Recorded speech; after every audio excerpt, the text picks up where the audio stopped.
Hey folks, Aaron here. Welcome back to another anime review. Today we look at Wotaku ni Koi wa Muzukashii, or It's Difficult to Love an Otaku. Now, I have been talking about this show for I don't know how long on Twitter, and when I was doing episodic reviews for it way back when, I was saying how much I love the show. And by the way, my voice sounds a little still kind of weird. It's because I'm not 100% sick. I'm still a little sick, so my sinuses are still kind of jacked up. Why I don't know, but you know, it's this thing is like this cold, even though it's a normal cold for the most part, is like lasted with me for probably a week or two. It feels like now. So I do apologize by the way in advance, and my voice sounds kind of a little out there, but this show has been one of the shows that I was keeping up with pretty much till like episode 5, I think. And then that's when I started getting really busy with life and everything, so I had to like put off the show, which killed me. To not watch this every Thursday was killing me. I'm like, I wonder what happened today. I kid you not. That's how much I love this show.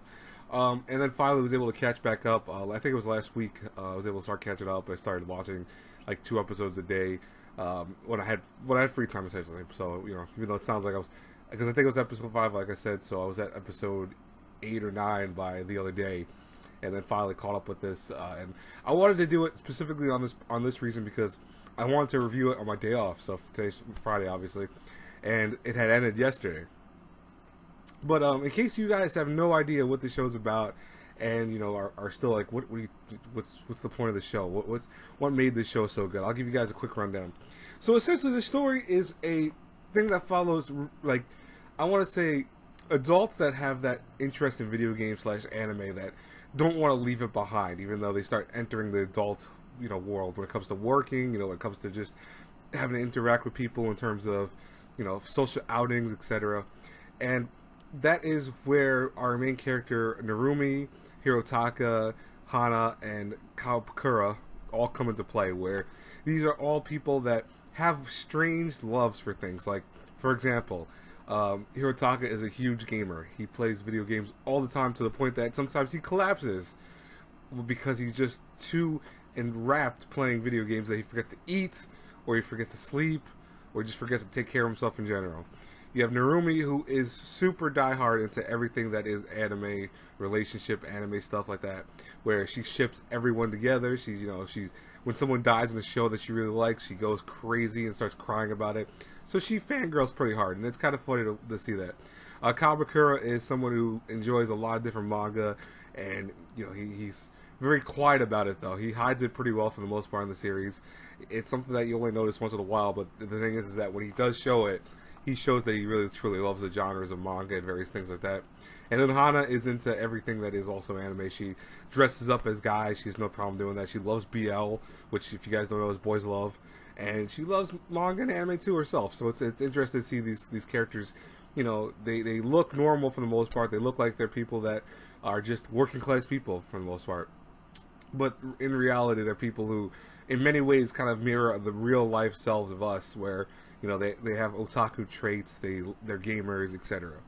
And I think that's kind of cool, because as a gamer / an otaku myself sometimes, you know, it's something where I have to like bridge the line of where I know work is more important, obviously, but then there are times where I just want to relax and watch anime like all night if I could, or I want to read manga, or I want to go play video games for like 5 hours straight. You know, I can't do that anymore, unfortunately, only on days off, but you know, it's something where I understand that. So this show it was a perfect timing for me, because I was kind of entering the adult workforce, if anything, where, you know, I went from, besides just having like a simple job, to having something that took more time and energy out of me.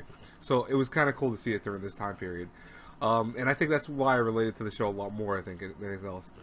But what makes the show more interesting, and it kind of adds the romantic concept to it, is that these characters are all in relationships with one another. So we have, you know, Hana with Kawakura, and then we also have Narumi with Hirotaka. And they are a simple relationship just starting off. The other ones are relationships that have been built since high school. But Narumi and Hirotaka have just started the relationship because apparently Narumi just got over a breakup, and she's kind of tired of the fact that when she's dating people, she can't show her otaku side. But with Hirotaka, who's her childhood friend, they've always gotten along for the most part because they both have that weird, kind of concept to them where they love something and have to kind of hide it when they're working or when they're in public. Otaku, by the way, does a horrible job of hiding things.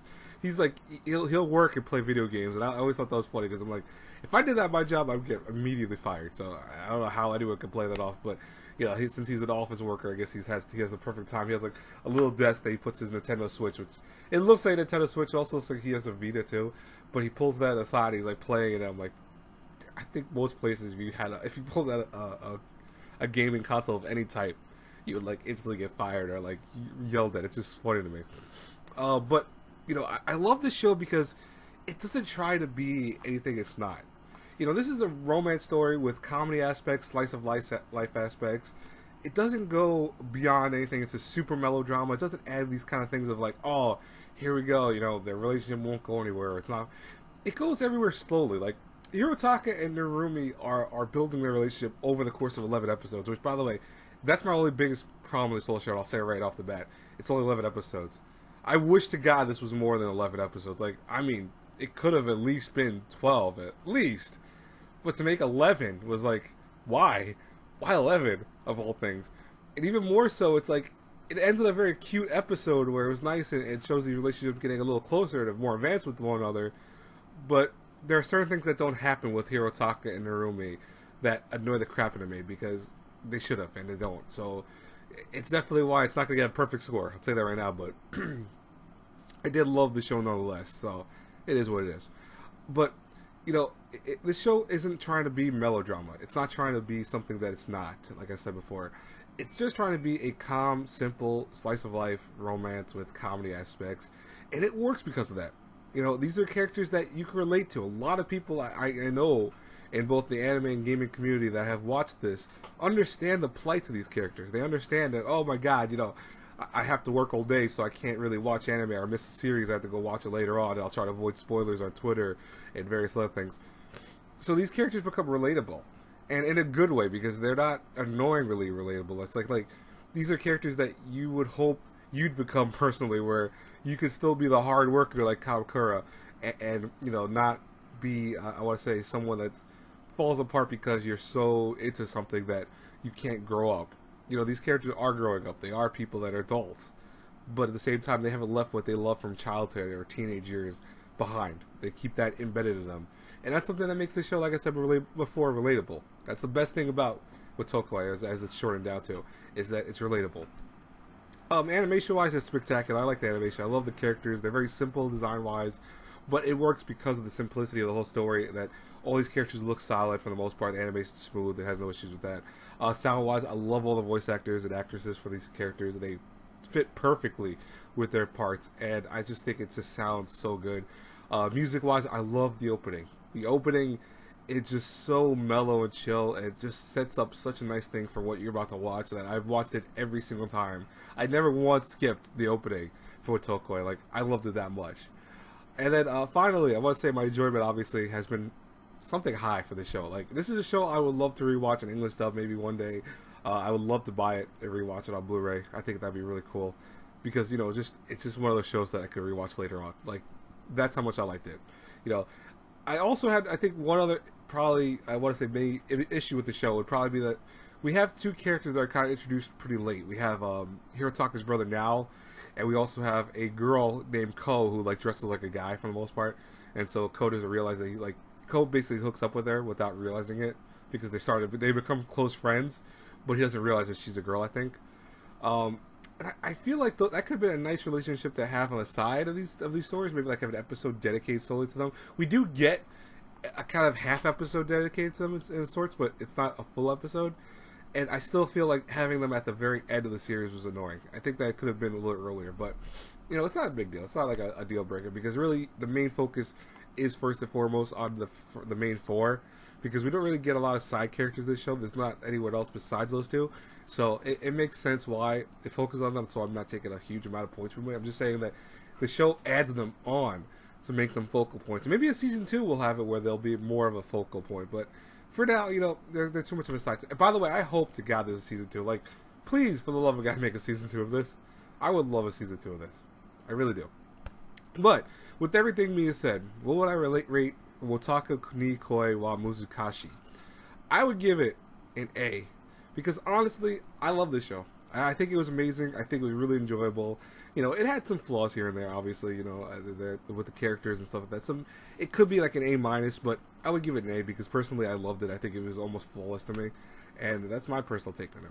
What did you guys think about this series? I would love to know in the comments below. Please let me know, and I will talk to you guys later. You know, I'm sorry that I don't do reviews as much as I used to, but I am trying to get them out when I can. Megalobox will be out next week, probably on Friday also.